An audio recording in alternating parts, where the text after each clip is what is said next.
کہ میں کسی صورت اگر کسی کا خیال ہے کہ میں ان چوروں کے نیچے مان جاؤں گا ان کی غلامی، میں واضح کر دوں کہ آخری گیند تک لڑوں گا، آخری اپنی سانس تک ان کا مقابلہ کروں گا.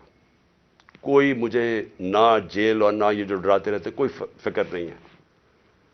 اللہ نے ایمان دیا ہے، ایمان کی قوت دی ہے، اور سب سے بڑی قرآن کی آیت ہے کہ جو لوگ ایمان لے آئے اللہ ان کے خوف دور کر دیتا ہے، ان کو آزاد کر دیتا ہے. میں ایک آزاد انسان ہوں، میں کبھی غلامی کسی کی نہیں مانتا. میں لا الہ الا اللہ میرے دل میں ہے. میں نے اللہ کے سامنے دعویٰ کیا ہوا کہ اللہ تیرے سوا کوئی خدا نہیں ہے. کوئی خوف کے بت کی میں پوجا کرتا نہیں، اور نہ آپ کو کرنی چاہیے. کیونکہ میں ایک مثال دیتا ہوں ہمیشہ لوگوں کو، کیونکہ اسلام کی تاریخ آپ پڑھیں تو جو سب سے دردناک اور تکلیف دہ واقعہ وہ ایک ہی ہے.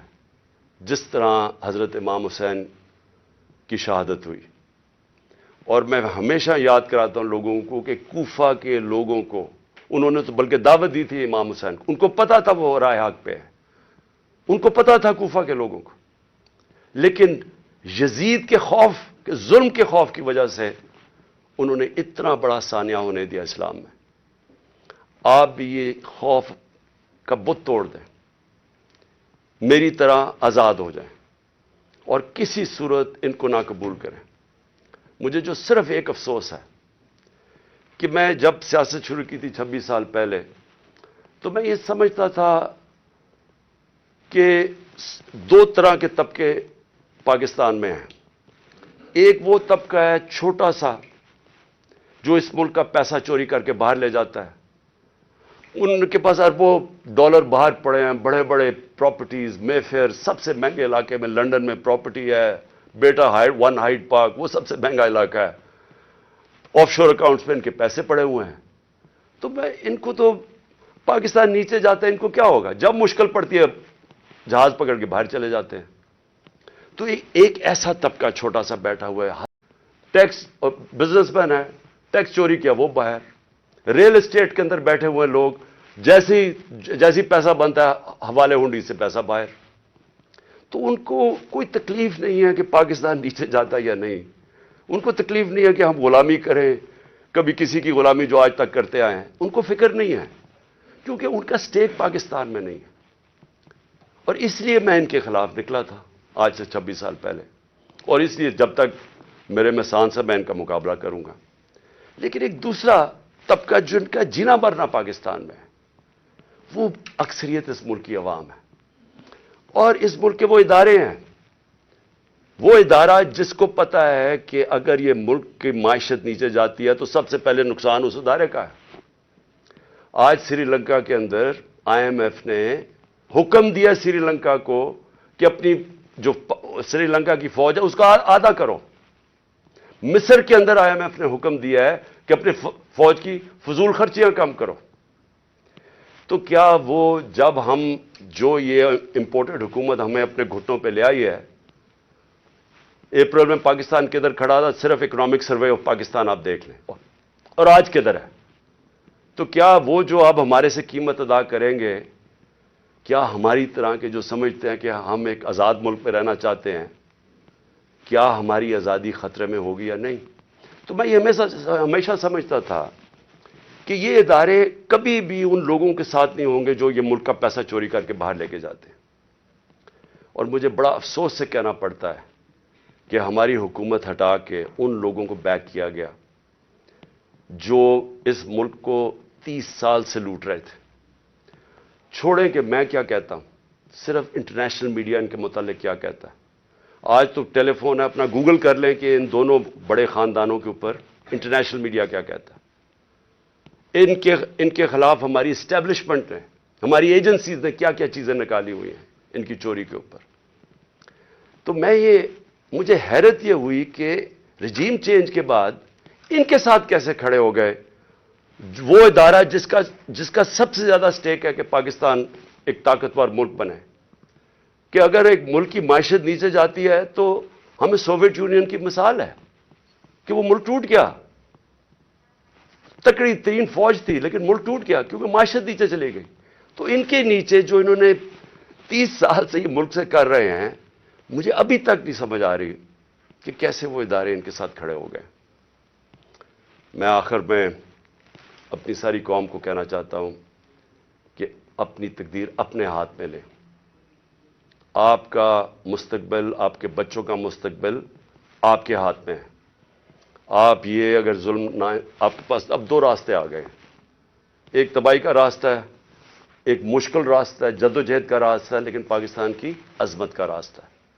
اور مجھے امید ہے کہ آپ سب صحیح ہوں. جے آئی ٹی، اب جے آئی ٹی بنی تھی، میرے اوپر قاتلانہ حملہ ہوتا ہے. پہلے تو 16 دن کچھ ہوتا ہی نہیں ہے، نہ کوئی investigation. Police F I R کاٹ کے دیکھ دیتی کہ صرف ایک شوٹر تھا اور دینی انتہا پسند نے اٹیک کیا تھا. جو میں پہلے سے ہی سپٹمبر اور اکتوبر میں نے کہہ دیا تھا کہ میرے اوپر واردات ہونے والی ہے اور نام لیں گے دینی انتہا پسند کا. پوری کانسپریسی بنی ہوئی مجھے قتل کرنے کی. میں پہلے کہہ بیٹھا تھا، مجھے پتا بھی تھا اس کے پیچھے کون ہے، اور میں نے ان کے جیسے ہوا میں نے ان کے نام لیے. اپنی حکومت ہوتے ہوئے، پنجاب پولیس ہمارے نیچے ہوتے ہوئے میں اپنی ایف آئی آر نہیں کٹوا سکا. اور مجھے پتا ہے میں کیوں نہیں کٹوا سکا، کیونکہ دوسری طرف طاقتور لوگ تھے. اور ہماری ملک کی تاریخ ہے کہ جب طاقتور کا کمزور سے مقابلہ ہوتا ہے تو انصاف نہیں ہوتا. تو لیکن جو جے آئی ٹی کی رپورٹ ہے، یہ ذرا سننے والی چیزیں ہیں. اور پھر کیسے اس جے آئی ٹی کو آپ آتے ساتھ ہی حکومت نے پہلی چیز کی ہے، جے آئی ٹی بند کی ہے. یہ کس قانون کے تحت کی ہے؟ جے آئی ٹی تو پنجاب کی جے آئی ٹی تھی، فیڈرل گورنمنٹ تو جے آئی ٹی نہیں بنا سکتی. اور جے آئی ٹی کی فائنڈنگز، جو فائنڈنگز سامنے آئی ہیں، ذرا یہ سن لیں، اس کی وجہ سے یہ بند کی گئی ہے. میں ذرا آپ کو بتانا چاہتا ہوں ساری قوم کو کہ میرے اوپر جو حملہ ہوا تھا، جب انہوں نے ایف آئی آر کٹائی پولیس نے، میری نہیں کاٹی، انہوں نے کہا تھا ایک شوٹر ہے. ذرا آپ یہ سنیں، اب تک جے آئی ٹی نے جو عدالت میں جو رکھ چکی ہے، جو عدالت میں چیزیں رکھ چکی ہیں، وہ ذرا سنیں. سب سے پہلے انہوں نے یہ کہا، جو کہ ڈی پی او گجرات تھا نے آڈیو یعنی ٹیپس کی، اس کی وہ جو شوٹر تھا اس لڑکے کی، انہوں نے ٹیپس بنائی. اور جب اس کی ٹیپس بنائی تو جب جے آئی ٹی نے مانگا ان سے ان کا موبائل فون، اور جب جے آئی ٹی نے ان کو بلایا ان دونوں کو، انہوں نے صاف انکار کر دیا کہ ہم جے آئی ٹی میں نہیں آتے. کون تھا ان کے پیچھے جو اتنا طاقتور تھا اور جس کو خوف تھا کہ کہیں جے آئی ٹی میں سچ نہ نکلا ہے؟ ان کو روک دیا. پھر ذرا آگے چلیں. اس کے بعد جب جو سیکنڈ جو دوسری ویڈیو بن رہی تھی، وہ نوید جو شوٹر تھا، اس کی سی ٹی ڈی میں جب اس کی جو ویڈیو بن رہی تھی، اب ذرا یہ سنیں. رپورٹ لکھتی ہے جے آئی ٹی کے 4 سے 5 جو نامعلوم لوگ وہاں موجود تھے. وہ کون تھے؟ پولیس سی ٹی ڈی کے اندر اس کی بنایا جا رہا ہے اس کا سیکنڈ ویڈیو، اور وہ بھی اس کی کون سا قانون اجازت دیتا ہے کہ پولیس ویڈیوز بنا کے ریلیز کرتی رہے میڈیا کو؟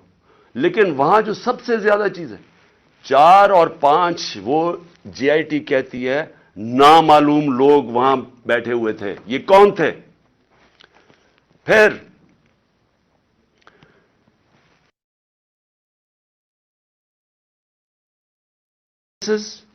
جو گواہ دیکھتے ہیں وہ شوٹر کو 3،